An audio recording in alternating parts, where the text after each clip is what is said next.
अब हम किसको क्लियर कर रहे हैं? सेंट्रियोल। देखिए सेंट्रियोल क्या होता है? सेंट्रियोल।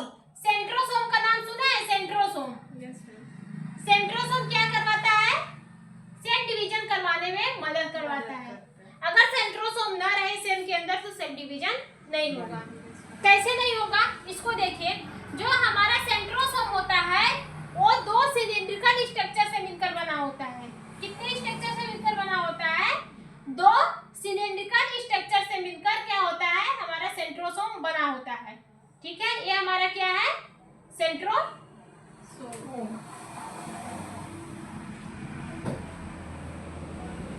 दो सिलिंड्रिकल स्ट्रक्चर से मिलकर क्या होता है? Two cylindrical structure. कितने?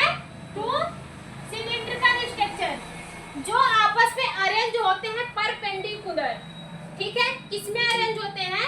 परपेंडिकुलर अरेंज होते हैं। मींस कि ऐसे अरेंज होते हैं। आप देख रहे हैं ये हमारे क्या होते हैं? ऐसे करके अरेंज होते हैं। ये हमारे क्या है? हमारे टू सिलिंड्रिकल स्ट्रक्चर है।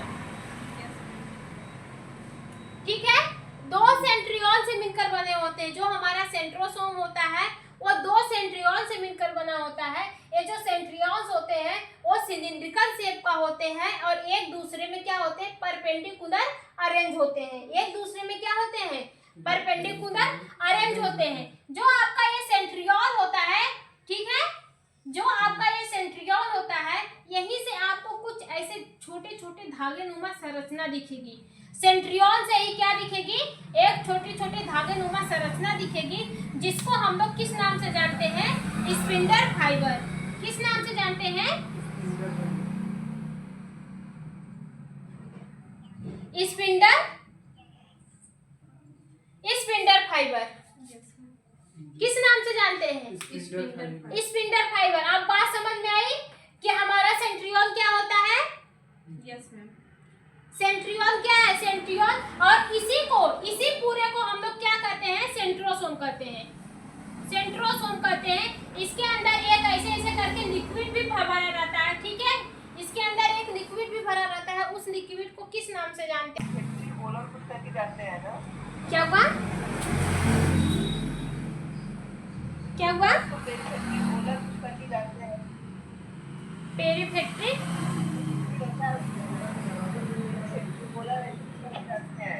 भूल गए आदमी, थोड़ा बहुत याद है बस। अच्छा, इसके लिक्विड को क्या कहते हैं? हमको ये भी नहीं पता चला। ठीक है, इसके लिक्विड के बारे में खोज लीजिएगा। अब देखिए, इतनी बात समझ में आई? Yes ma'am. जो हमारा सेंट्रोसोम होता है किससे मिलकर बना होता है? टू सिलिंड्रिकल सेंट्रियोल से मिलकर बना होता है। किससे मिलकर बना होता है? दो सिलिंड्रिकल सेंट्रियोल। इसका जो स्ट्रक्चर होता है किसकी तरह होता है? सिलिंड्रिकल शेप की होता है। ठीक है, इसी सिलिंड्रिकल से ही क्या निकला रहता है? स्पिंडल फाइबर निकले रहते हैं। क्या निकले रहते हैं? स्पिंडल फाइबर निकले रहते हैं। एक्चुअल में जो हमारी सेल होती है वो हमारी सेल एक सेल से और हमारे जो दो सेल में कन्वर्ट होती है, कौन करवाता है? यही हमारा सेंट्रियोल करवाता है। मींस कि स्पिंडल फाइबर ही करवाता है। ये क्या करेगा? एक सेल को इस तरह से ओ पकड़ के खींचेगा, एक सेल से एक को पकड़ के खींचेगा। दो सेंट्रियोल से एक वो अपनी तरफ खींचेगा और ये अपनी तरफ खींचेगा। एक ऐसा समय आएगा कि वो सेल आपस में क्या हो जाती है? टूट जाती है। मींस कि हमारा डीएनए क्या होता है? दो भाग में टूट जाता है। मींस कि एक क्रोमोसोम को ए पकड़ के खींचेगा और एक क्रोमोसोम को ए पकड़ के खींचेगा। मींस कि ए वाला सेंट्रियोल भी अपने क्रोमोसोम को खींचेगा और ए वाला सेंट्रियोल भी क्या होगा? अपने क्रोमोसोम को खींचेगा। इसके बाद भाई इसकी दो कॉपी बनेगी। अभी हमने क्या बोला? Centriole duplication in cytoplasm. इसकी दो कॉपी बनेगी। यहाँ पे एक कॉपी इसका और बनेगा, इसका एक कॉपी और बनेगा। एक जो होता है एक वाला अपने वाले को खींचेगा और इधर जो इसकी कॉपी बनेगी वो उस वाले क्रोमोसोम को खींचेगा। ऐसे करके हमारे दो डीएनए क्या होते हैं? बनते हैं। डुप्लीकेशन हो गया मतलब कि दो डीएनए का डुप्लीकेशन तो हो गया। ये हमारा ऐसे ही होता है, दो डीएनए का डुप्लीकेशन हो गया, लेकिन ये आपस में टूटेंगे तब एक हमारे वो सेल में जाएगा, एक हमारे इसमें आएगा, एक हमारे इसमें आएगा। टूटेंगे तब ना होगा तो तोड़ने का काम कौन करता है? हमारा स्पिंडल फाइबर करता है। मींस कि स्पिंडल फाइबर कहाँ पे बनता है? हमारे साइटोप्लाज्म में बनता है। कब बनता है?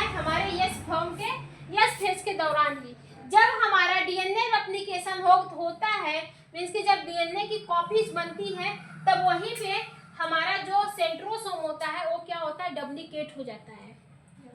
मीन्स कि अपना क्या करता है, एक हूबहू कॉपी बना लेता है। सेंट्रोसोम समझ में आया? सेंट्रोसोम जो होता है वो 2 सिलिंड्रिकल सेंट्रियोल स्ट्रक्चर से मिलकर बना होता है। किससे?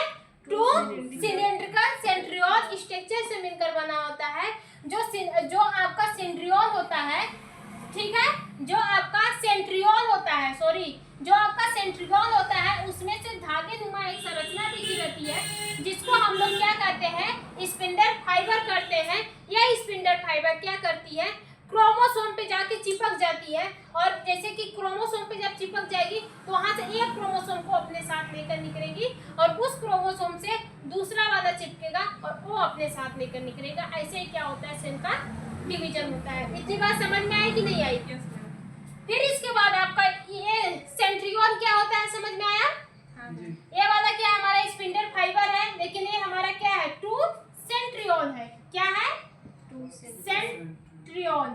और ये पूरे स्ट्रक्चर को हम लोग किस नाम से जानते हैं, सेंट्रोसोम के नाम से जानते हैं। ठीक है, देखो क्रोमोसोम का स्ट्रक्चर क्या होता है, ऐसे ही होता है। ठीक है, इस स्ट्रक्चर से कोई चीज देखी है करिश्मा? कभी क्रोमोसोम देखी है? हाँ, इसी स्ट्रक्चर में क्या होता है, क्रोमोसोम होता है। ठीक है, इसके बीच में का एक मतलब जो पकड़ के रखने का काम करता है, इसको हम लोग किस नाम से जानते हैं, सेंट्रोमियर के नाम से जानते हैं। किस नाम से जानते हैं? सेंट्रोमियर के नाम से जानते हैं। ये है हमारा क्रोमोसोम। इसके बीच में क्या रहता है, ऐसे करके डीएनए रहता है। इसके बीच में क्या रहता है, डीएनए रहता है। हम लोग क्या पढ़ रहे हैं, हम ये जानेंगे अमाउंट ऑफ क्रोमोसोम। ठीक है, पहले तो हम ये देखते हैं कि ये इस क्रोमोसोम का क्या होगा, डीएनए रेप्लिकेशन होगा। एक क्रोमोसोम हमारे क्या होंगे, एक दूसरे क्रोमोसोम में बदलेंगे। ठीक है, जैसे ही इस क्रोमोसोम का एस फेज में क्या होगा, डीएनए रेप्लिकेशन होगा। डीएनए रेप्लिकेशन होगा तो एक क्रोमोसोम हमारे क्या हो जाएंगे, एक क्रोमोसोम से हमारे क्या हो जाएंगे, 2 क्रोमोसोम बन जाएंगे। मतलब एक क्रोमोसोम से क्या मतलब कि एक क्रोमोसोम अपना क्या होगा, सेल डिवीजन कर लेगा। ठीक है, ये क्या होगा, अपना सेल डिवीजन कर लेता है। ऐसे ही होता है, ये क्या, ये अपना सेल डिवीजन कर लिया। ठीक है, बात समझ में आ रही है? तो हमारे क्रोमोसोम ये क्या है, ये हमारे सिंगल क्रोमोसोम है। ये भी हमारा क्या है, सिंगल क्रोमोसोम है, और ये भी हमारा क्या है, सिंगल क्रोमोसोम है। इसमें फर्क इतना है कि इसमें जो हमारा क्रोमोसिस्टीन होती है, मतलब सिस्टर क्रोमैटिन जो होती है, इसमें हमारे 4 होती है, 2 होती है, उसमें हमारे क्या है, 1 है। सिस्टर क्रोमैटिन क्या होती है, इसी को क्या कहते हैं, सिस्टर क्रोमैटिन कहते हैं। दिखने वाली हूबहू जो दिखने वाली है सिस्टर क्रोमैटिन, यही हमारी क्या है, सिस्टर क्रोमैटिन कहलाती है। बात समझ में आई? ये दोनों आपस में जुड़ी रहती है, इसीलिए इसको सिस्टर क्रोमैटिन के नाम से जाना जाता है। बात समझ में आई? जैसे ही डीएनए का रेप्लिकेशन हुआ, ये हमारा क्या है, ये हमारा 1 डीएनए है, और इससे जो डीएनए बना, मींस कि इससे जो क्रोमोसोम बना वो भी हमारा 1 ही होगा, 1 क्रोमोसोम और 1 क्रोमोसोम। लेकिन ये किसमें होंगे, पेयर में होंगे। इसको हम लोग 2 क्रोमोसोम नहीं कहेंगे, कितने कहेंगे, 1 ही क्रोमोसोम कहेंगे। ठीक है, बात समझ में आ रहा है कि नहीं आ रहा है? इतनी बात समझ में आई? फिर देखिए,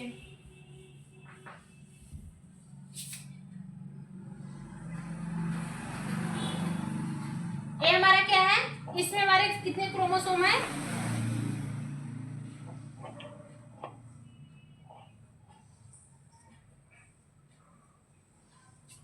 इसका क्या होगा, डीएनए रेप्लिकेशन होगा। क्या होगा,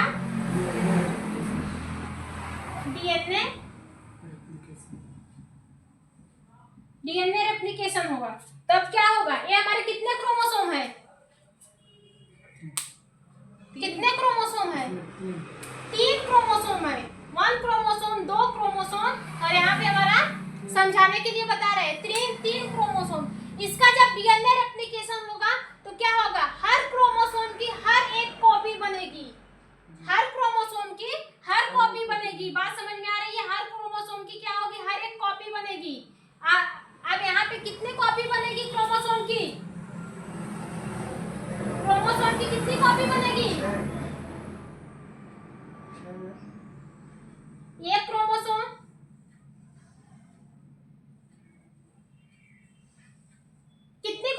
बनेगी जी बताओ? 6 कॉपी बनेगी ना? Yes ma'am.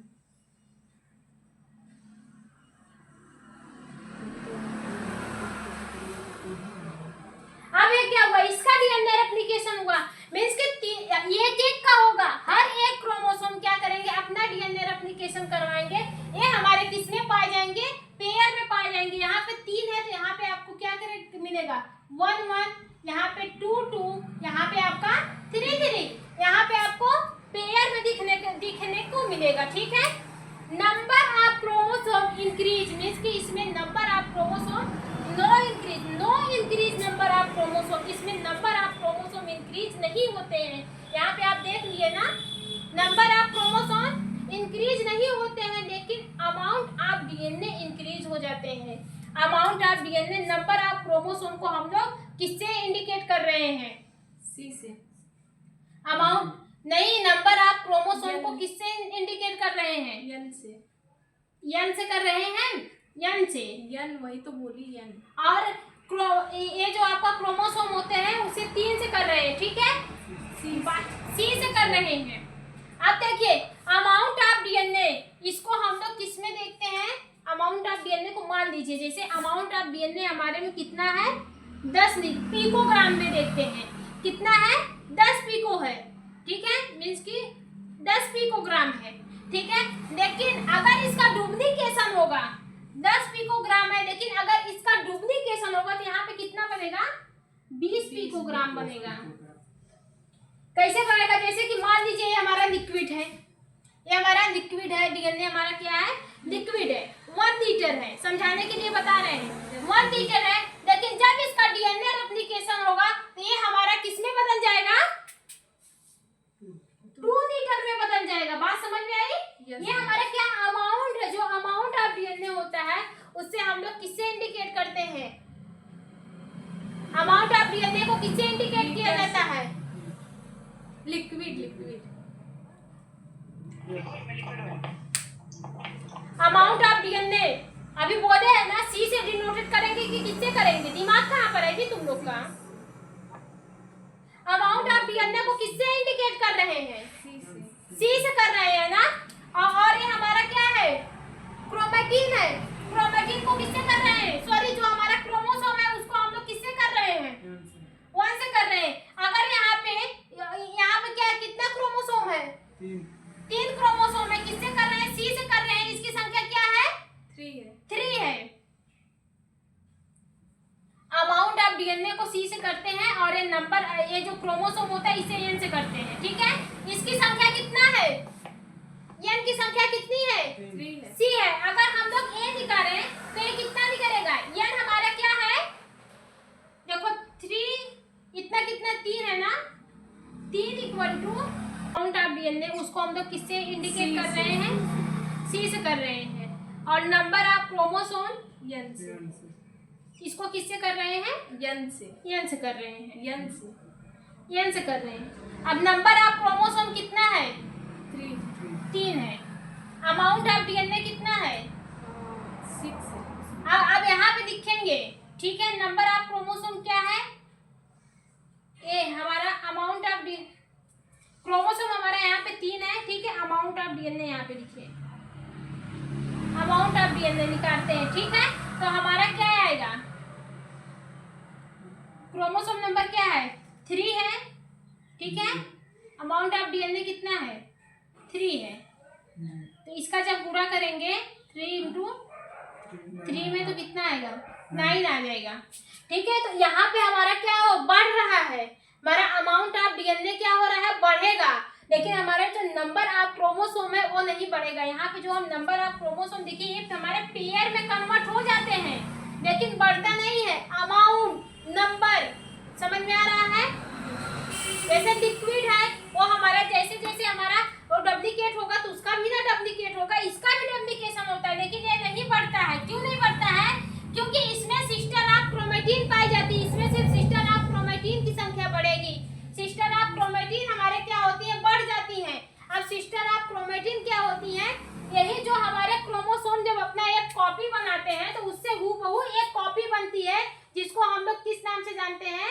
Sister of chromatin के नाम से जानते हैं, ठीक है।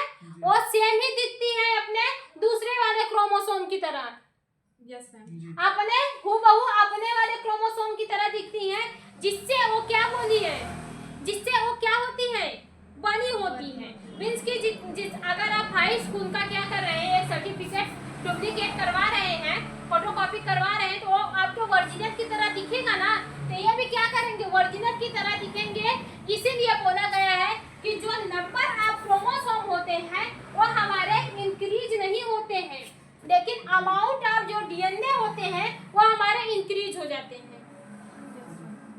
अमाउंट ऑफ डीएनए क्या होगा, इंक्रीज हो जाएगा। मींस कि अगर हमारा डीएनए इतने अमाउंट में है, इतने अमाउंट में है, तो जब इसका डीएनए रेप्लिकेशन होगा तो वो इतने अमाउंट में हो जाएगा, ठीक है, पूरा भर जाएगा, वो इतने अमाउंट में हो जाएगा।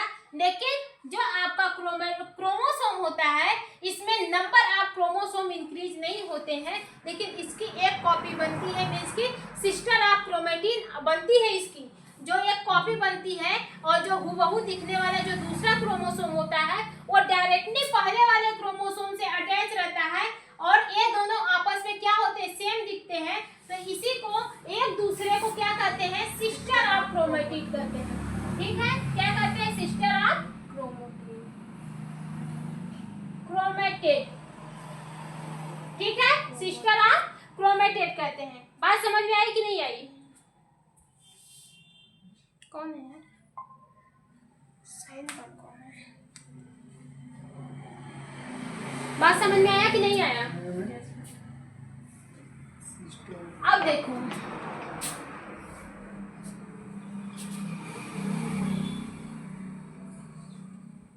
इतनी बात समझ में आई? और क्या छूटा था, नंबर ऑफ क्रोमोसोम इंक्रीज, ये सब हो गया है ना। अब देखो कुछ टॉपिक है बेसिक चीजें, ये फिर पहले ये देखो, हमारा जो सेल डिवीजन होता है, सेल डिवीजन हमारा क्या है, सेल डिवीजन।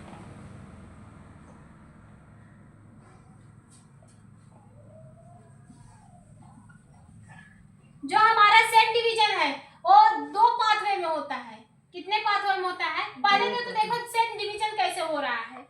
सेल डिवीजन हमारा क्या किया, एक सेल आई, ठीक है, वो सेल क्या की, हमारी जीवन फेज में गई, वो सेल हमारी क्या की, जीवन फेज में गई, फिर हमारा क्या किया, वो यस फेज में गई, फिर वही सेल हमारी किस में गई, साइड गया क्या है?